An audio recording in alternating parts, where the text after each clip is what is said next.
നമസ്കാരം, മലയാളി വാർത്തയിലേക്ക് സ്വാഗതം. ഒരു നിർണായക വെളിപ്പെടുത്തൽ രാധിക നടത്തിയിരിക്കുകയാണ്. അത് മോഹൻലാലിനെ പറ്റി. സിനിമാ സെറ്റിലെ കാരവാനിൽ ഒളിക്യാമറ ഉണ്ട് എന്ന ആരോപണം ഉന്നയിച്ചതിന് പിന്നാലെ കേരളത്തിൽ നിന്നുള്ള അന്വേഷണ സംഘം വിഷയവുമായി ബന്ധപ്പെട്ട് ചില കാര്യങ്ങളിൽ വ്യക്തത തേടി വിളിച്ചതായി നടി രാധിക ശരത് കുമാർ.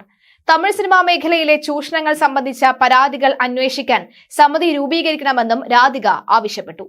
എന്റെ സിനിമയുടെ സെറ്റിലാണോ ഇത്തരത്തിലൊരു സംഭവം ഉണ്ടായത് എന്ന് മോഹൻലാൽ വിളിച്ചു ചോദിച്ചുവെന്നും രാധിക പറയുകയാണ്.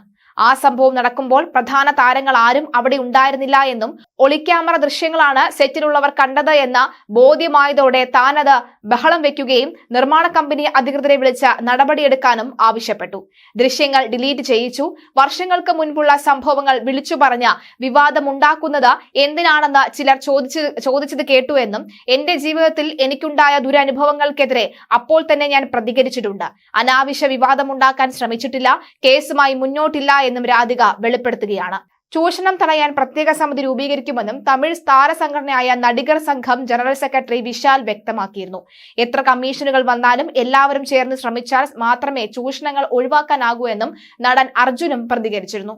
എന്തായാലും രാധികയെ ഇത്തരത്തിൽ മോഹൻലാൽ ഫോൺ വിളിച്ചതടക്കമുള്ള കാര്യങ്ങൾ പറഞ്ഞു വെക്കുകയാണ്. ഇവിടെ തന്റെ സെറ്റിലാണോ ഇത്തരത്തിൽ ഈ ഒരു സംഭവം നടന്നത് എന്ന ചോദ്യമാണ് മോഹൻലാൽ ചോദിച്ചത്. അതായത് രാധിക പ്രധാനമായും രാംലീല അതുപോലെ തന്നെ മോഹൻലാൽ ചിത്രത്തിലും അടക്കം അഭിനയിക്കുന്ന ഒരു സാഹചര്യം ഉണ്ടായിരുന്നു. അതുകൊണ്ട് അത്തരം ചോദ്യങ്ങളൊക്കെ തന്നെ സമൂഹ മാധ്യമങ്ങളിൽ ഉയർന്നു വന്നത് കൊണ്ട് തന്നെയാണ് ഇത്തരത്തിൽ തന്റെ സെറ്റിലാണോ ഇത്തരം ഒരു അനുഭവം ഉണ്ടായത് അല്ലെങ്കിൽ ഇത്തരം കാര്യങ്ങൾ ഉണ്ടായത് എന്ന് മോഹൻലാൽ വിളിച്ച് ചോദിക്കുന്ന സാഹചര്യമാണ് ഉണ്ടായത്. എന്തായാലും അതിനുള്ള കൃത്യമായ മറുപടി താൻ നൽകിയിട്ടുണ്ടെന്നും രാധിക പറയുകയാണ്. എന്തായാലും ഒളിക്യാമറ ദൃശ്യങ്ങൾ മറ്റുള്ളവർ കണ്ടത് താൻ കണ്ടു എന്നും അത് ഡിലീറ്റ് ആക്കിയെന്നും അടക്കമുള്ള കാര്യങ്ങൾ വെളിപ്പെടുത്തിയതിന് പിന്നാലെ വലിയ രീതിയിലുള്ള ചർച്ചകൾ സമൂഹ മാധ്യമങ്ങൾ അതുപോലെ തന്നെ ദേശീയ മാധ്യമങ്ങൾ അടക്കം ഇത് റിപ്പോർട്ട് ചെയ്യുന്ന ഒരു സാഹചര്യം ഉണ്ടായിരുന്നു.